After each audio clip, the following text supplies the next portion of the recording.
Hey, it's Zenon Konopka. I'm watching Coach Stubbs here and excited for my interview. Yeah. You went undrafted and still played over 300 games in the NHL.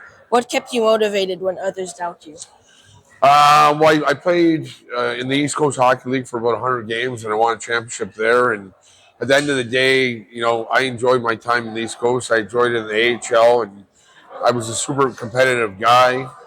So competitiveness probably kept you just try to play to win the game and everything else would take care of itself. And in my case, I was lucky enough it did. Yeah. What advice would you give to young players who aren't highly recruited or drafted? Just keep working and keep getting better. The little things in hockey, be an all-around player. There's always top six forwards, but there's also bottom six, and if you can kill penalties or take faceoffs and bring extra value, it will help you move up. Yeah. You were known as one of NHL's best face-off specialists. What are the biggest keys to winning a face-off draw consistently?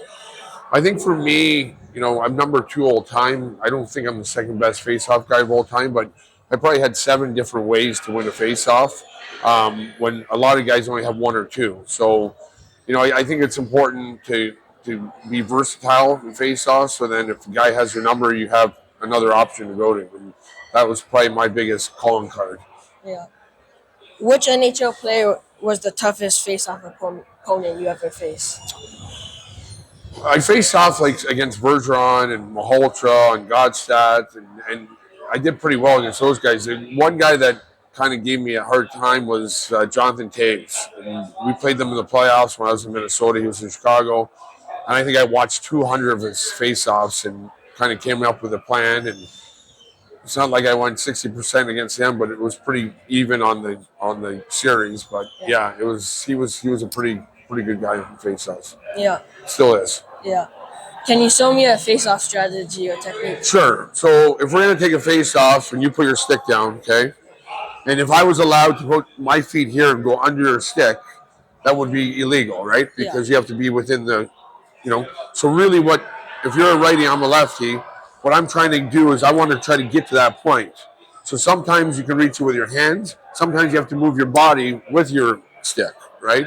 And then if there's a guy trying to go too far, then you're going to cut the circle on top of it. So that's kind of, without sticks, the easiest way to explain.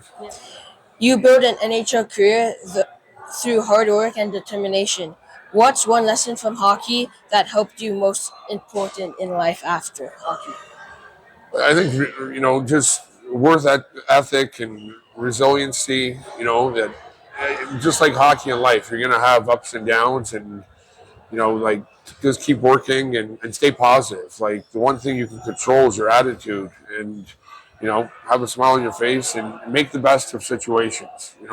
Everyone's there's people in the world that everything's negative. I try to put a positive spin on most things, and it usually helps the overall situation in hockey and life. If you could pick players from any era, what would your all-time starting lineup be? My starting lineup, I think I would have to have Gretzky part of it, Mario Lemieux,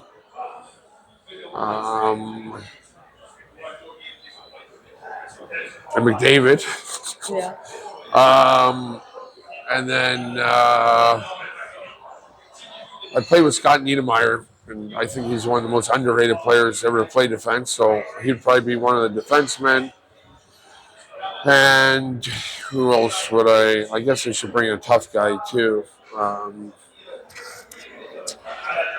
go with.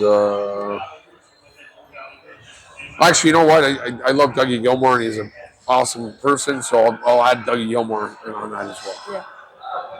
Thanks for the interview. Thanks, man. Yeah.